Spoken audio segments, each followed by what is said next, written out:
to explain this. We are going to defer having the planning committee today in the interest of time and some other issues. The item that was on planning, which was an information-only item, will be presented as part of the board meeting following the executive director's report. So with that in mind, we would move right to the finance committee, and Director Colson will be the acting vice chair for Director Buchanan, who is not able to speak clearly, or not, I shouldn't say that, sorry. he has a voice issue today, so. Okay. All right, sorry. So, acting vice chair Colson. Okay, I'll call to order the the finance committee meeting. Will the secretary call the roll? Director Anderson. Director Buchanan. Here. Director Colson. Here. Director DeWitt. Here. Director Lewis. Here. Director Troiani. Director McGallis. We have a quorum of 4 present and 3 absent. If the record would also show that Directors Durante, Frega, Fuentes, Hobson, Pang, Ross, Totten, and Chairman Diller are all also present. All right, the next item is the approval of minutes from the meeting held on April 16th, 2015. Anyone have any questions or comments on the minutes? If not, do I hear a motion and a second to approve the minutes as submitted? Moved by Director DeWitt. Second. Second by Director Lewis. Will the secretary please call the roll on the minutes? Director Buchanan. Yes. Director Colson. Yes. Director DeWitt. Yes. Director Lewis. Yes. 4 ayes and 3 absent. The next item are the resolutions certifying the financial results for the first quarter of 2015. Who is going to be presenting on that? Before I present, Leanne wanted to say a few words. Oh, I'm so sorry. Okay, good morning. So the first quarter results, today we will review them, and they're subject to board certification. We will also take a quick look at year-over-year performance measures for the RTA system, and a comprehensive report of the first quarter results were also handed out this morning. In many ways, 2015 began the same way 2014 ended. Ridership fell short of budget, but the service board's financial results have otherwise been satisfactory. At the end of the presentation, I will be recommending that the board certify the results of operations at each of the service boards and the region as a whole in substantial accordance with the adopted 2015 budget. First, I'll provide you a brief economic update. The Chicago region lost about 19,000 jobs during the first quarter after a year of solid job growth in 2014. This resulted in an increase in the regional unemployment rate to 6.3%. So it's lagging the national average by about 0.8%.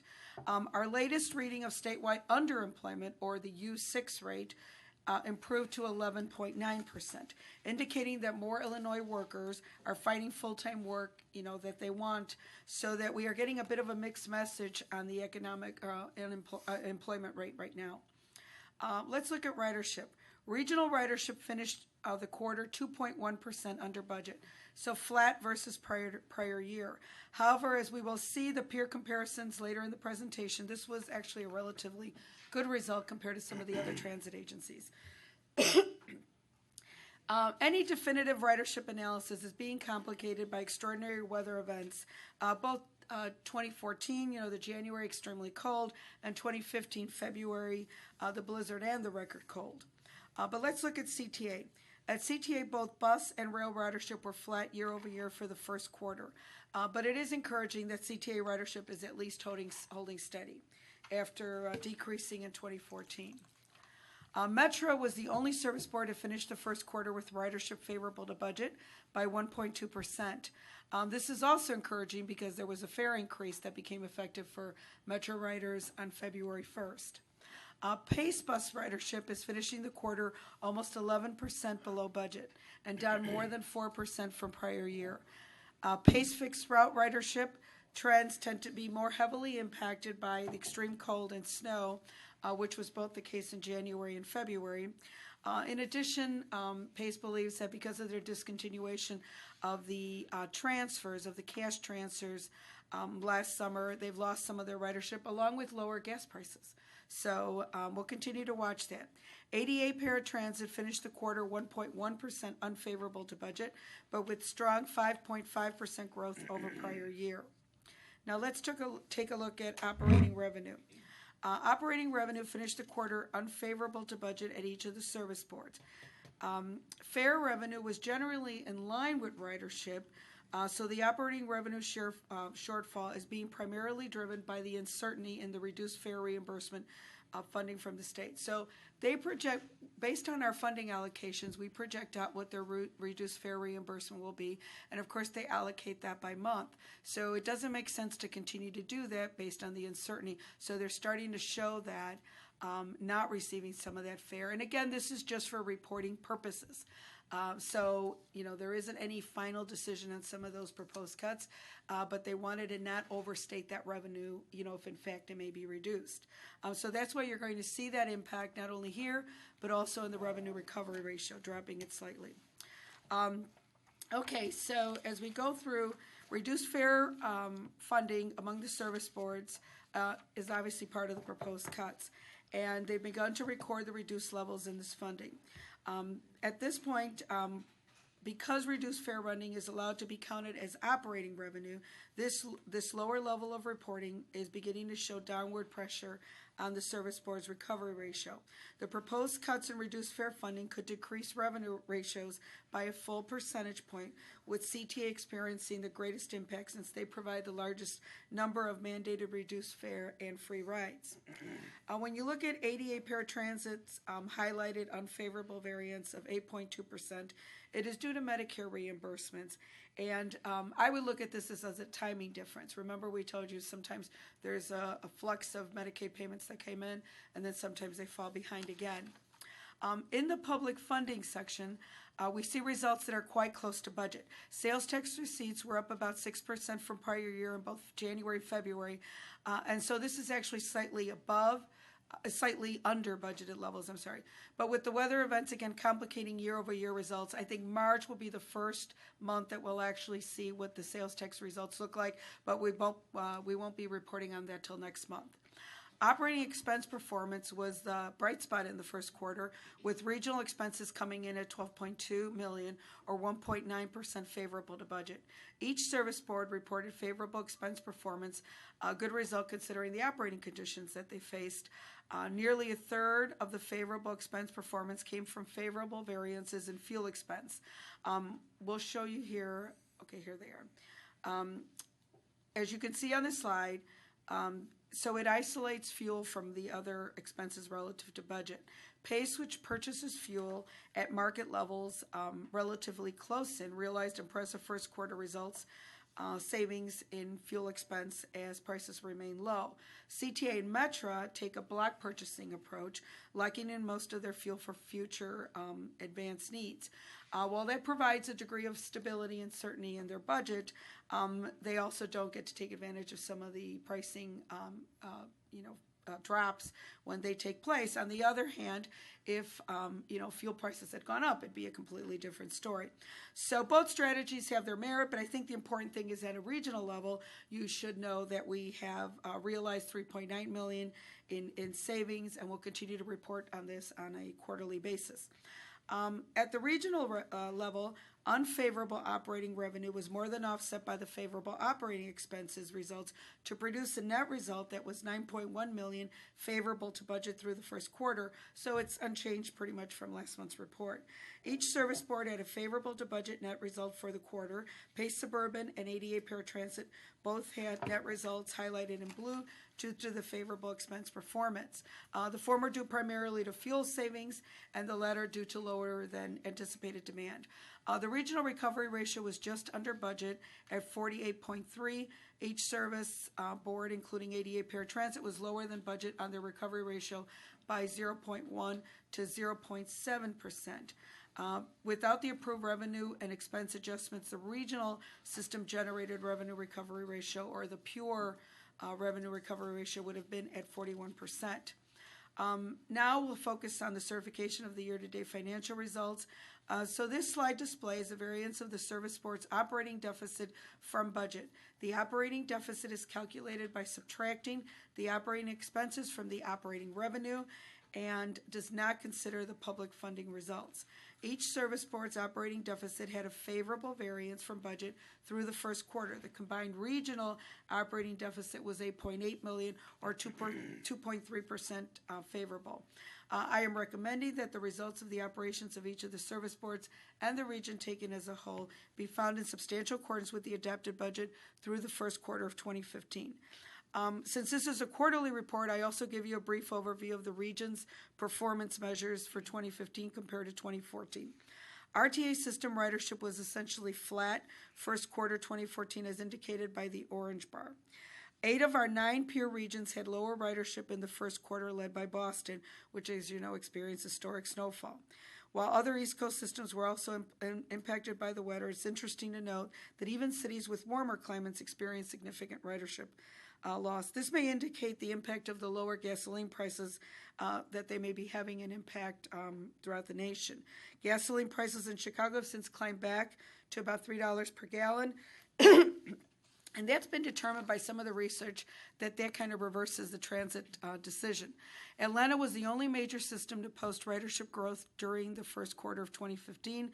That was due to a rebound, though, because remember they had their city paralyzing event last year in the first quarter of 2014. So it's year over year, and it's going to show increased ridership. The next chart here shows year-to-date RTA system ridership changes by mode.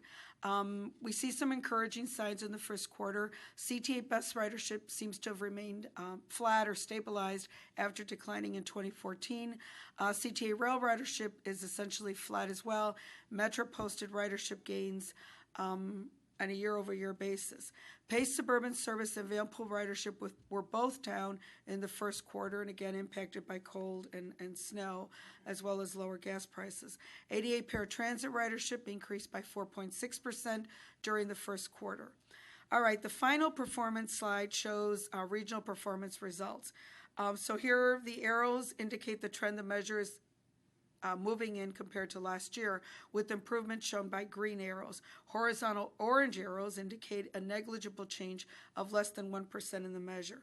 So service levels, as measured by vehicle revenue hours and miles, increased by 3% in the first quarter, driven primarily by service expansion of CTA and the increased demand for ADA paratransit service. Operating costs are shown per vehicle hour and per passenger trip and have been adjusted for inflation. These cost measures were higher than prior year, particularly the cost per passenger trip at 3.9%, because ridership has remained flat while expenses increased. However, it's important to note that some of the cost increases do not translate to a budget problem. As I showed you earlier, they're all operating within their adopted budgets. The last two measures here look at fare revenue, first on a per passenger trip basis and then related to costs by the fare recovery ratio. Fare revenue per passenger trip, or average fare, improved by 3 cents to $1.50, and Metro's fare increase is driving that. The system fare revenue recovery ratio, which reflects only fare revenue and excludes other system revenues such as advertising and leases, was a half point lower in the first quarter of 2014 at 34.7%, as costs outpaced fare revenue improvements. In summary, while we can say that service levels are up, costs have increased but are within budgeted levels, and the fare revenue performance is okay despite a little bit lower ridership. So there are detailed performance measures, more information and explanations in your quarterly financial report. That concludes my remarks. I hope to answer any questions. Are there any questions or comments regarding the financial results for the first quarter? Hearing none, is there a motion and a second to approve this ordinance as submitted? So moved. Director Lewis, seconded by Director DeWitt. Can we have leave for the last unanimous roll call? Leave. 4 ayes and 3 absent. The next item is the discussion and ordinance releasing the 2016 business plan call, which appears to be similar to last year's plan, which I think worked very well. Bea, are you going to talk about this one? Actually, just before, two sentences before I turn it over to Bea to kind of walk you through all of this, I just want to highlight that it's sort of challenging and ironic that we are starting to move into the next year budget planning process when we're faced with so much state uncertainty in the budget planning space.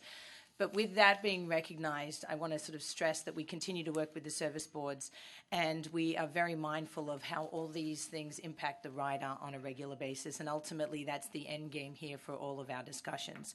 So we at the RTA are continuing to sort of fight for a capital program to make the appropriate investments in the system we have, but also fight for the capital dollars that are due us, I guess, and make sure that we can, collect as much of that as possible so we can, ease the burden on the 2 million people that ride the transit system each day. So with that, that's kind of the overarching kind of theme within this year's budget planning process, but I'll let Bea walk everybody through it. So Donna Anderson will actually, our manager of our budget and performance management group, will be doing the presentation on the business plan call. But I want to reassure you that we hope to model our process after last year. We've kicked off our initial, what we call our budget kickoff meeting. We work very closely with the CFOs and the service boards to establish, what our sales tax growth projections are going to be, what are our focus this year. And it's going to have to be a more fluid and flexible project this year or initiative, because clearly there's many unknowns. There's uncertainties about funding. There's uncertainties about what the 2016 funding will look like. But as long as we work very closely together, we continue to communicate with each other on whatever new information any of us have, and we've been doing that very regularly. I think this will be another very successful collaborative budget process. So with no further ado, I'll turn it over to Donna, please. Thank you. Okay. Good morning, Director Coulson and other members of the board. So this morning we will be asking you to approve the ordinance authorizing the business plan call. So here we are in budget season again. It's May and it's time. So the business plan call outlines for the service boards the elements required for the development of their operating budget, their 2-year financial plan, and their 5-year capital program. The budget process takes about 6 months, and it leads to board adoption of the approved budget in December. For 2015, just as a reminder, our regional business plan includes $2.9 billion for annual operating expenses, $1.3 billion for the annual capital program, and $3.8 billion for the 5-year capital program. So the planning of these resources needs to take time and be done carefully. Today's ordinance lays out that process in detail, and as Bea said, we work very collaboratively with the service boards through the summer and fall to accomplish the different building block steps needed to build the budget. So there are several components to the business plan call. First, we do an economic outlook, which provides the basis for the sales tax forecast, which is used to set the funding levels for the service boards. 2014 was a very good year for the RTA region, with total public funding from sales tax, PTF, and RET coming in above budget and above prior year. Sales tax alone was 4.9% above what we received in 2013, so that was a very positive result. As you heard in the presentation Bea just gave, sales tax came in slightly under budget for the first quarter of 2015, but it was above 2014. The Congressional Budget Office and our own forecast of the Chicago regional economy from Moody's projects that we'll have a strong continuation of the economy through the remainder of the year. Regarding unemployment, the unemployment rate and job creation has been improving in the region over the past year. Chicago unemployment was 6.3% at the end of the first quarter, and that was down from 8.2% up from a year ago. The underemployment rate, as you heard, is also improving. So in addition to what we provide as an economic outlook for the region, the service boards will also do their own environmental scan, and they'll be looking at their services and what the market needs are for the passengers and customers who are in their service areas. And they will look at plans to address those opportunities and needs as they see them. The business plan also provides sample schedules of the information we are requesting for both expense and revenue categories, the recovery ratios, staffing levels, service plans, and operating statistics.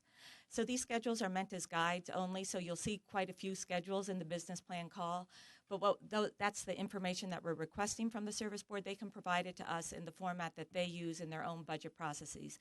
But what we want from them is a consistent set of information so that when it all comes to us, we can aggregate it for the region at the regional level and create a regional budget. For the capital program, we're asking each of the service boards to provide descriptions of the projects they intend to include in their program and the funding sources they use to support them. So the RTA Act identifies 7 criteria for budget adoption, and they're listed here, and I'll just read through them briefly. Revenue and expenses must be in balance. Cash flow should be sufficient to pay expenses with reasonable promptness. Operating budgets meet the recovery ratio, and they must be based on reasonable and prudent assumptions following sound financial practices. The plans must meet the financial, budgetary, or financial requirements set by the board and also be consistent with the goals and objectives of the strategic plan. So as Bea and Leanne both mentioned, this year we have to deal with uncertainty at the state level in our funding. So we will continue to work with the service boards to address whatever final budget is adopted by the state. And that's one of the reasons we have a long period of time to develop the budget, so that we hope that we can accommodate whatever final budget is adopted within our own planning horizon. Through the business plan process, we learn the issues each service board is addressing and its service plans, its fare policies, and its capital programs, and that enables us to better understand the assumptions that they are using and the needs that they have incorporated into their budget.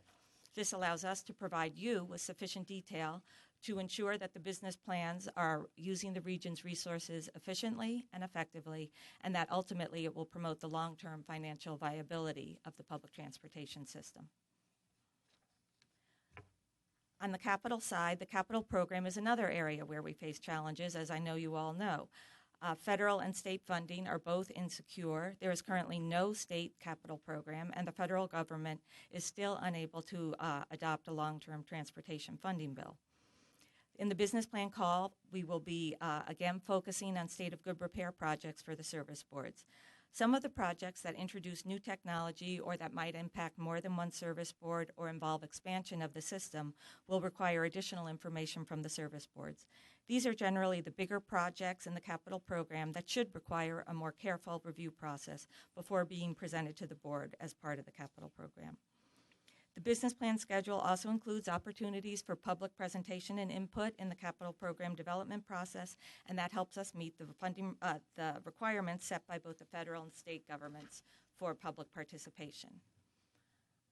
On the last slide here, we have the business plan calendar, so there's a lot of dates on there. I'll just go through some of them, but today we're asking you for adoption of the business plan call. In July, we'll be providing our preliminary estimates and funding scenarios to the service boards, and then through the month of July, we'll discuss those with them. Also in July, we will make a presentation to the CMAP Transportation Committee on the capital programming process and listen to any input that's provided at that meeting. In August, we'll present a funding scenario to the board, and if everyone is in agreement, we'll be able to adopt it. If not, it at least gives the board a time to understand what the issues are and what the funding levels are that we are considering and that the service boards are discussing. This timing gives the service boards time to finalize their budgets before they submit them to us in September and before they enter the public hearing process, which begins in October.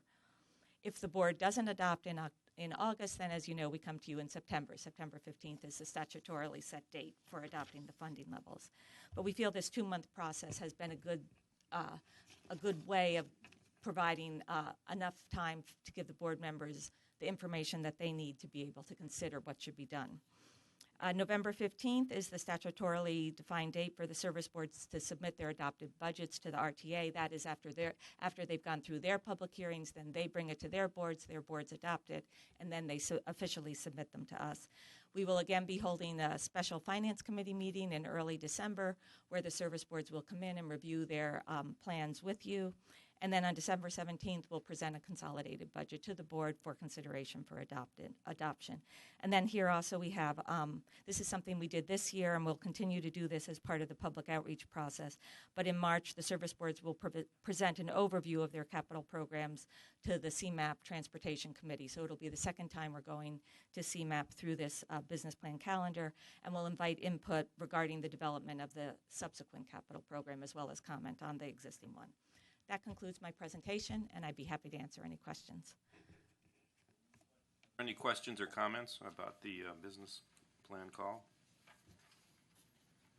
I have one. I mean, Yes. we know that the state's got about a $6 billion hole to fill, and we don't know what's going to happen Right. with that. May not know until the end of the summer. How does that affect the planning process? Are we going to have a plan A and maybe a plan B just ready to go? I'll respond to Yes, that, Donna, go if it's ahead.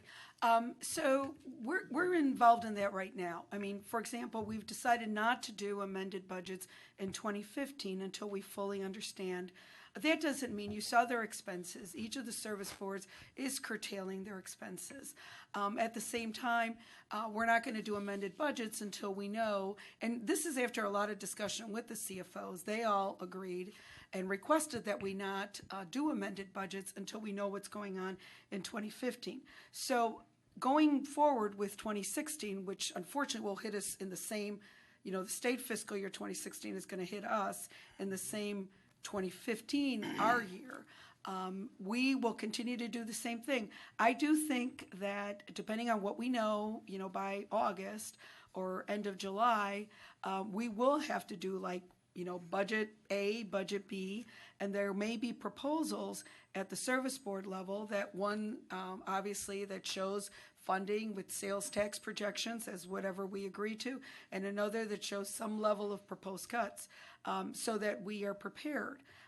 We're obviously working very actively to reduce those proposed cuts, but at this point, there's really no other way. That's why I said there'll be flexibility, they'll be going back and forth, but there's really no other way to do that. All right. Any other questions or comments? If not, is there a motion and a second to approve this ordinance as submitted? Director Lewis moves, Director DeWitt seconds. Is there leave for the last unanimous roll call? 4 ayes and 3 absent. If there is no further business to come before the public session of the Finance Committee, I will entertain a motion and a second to adjourn.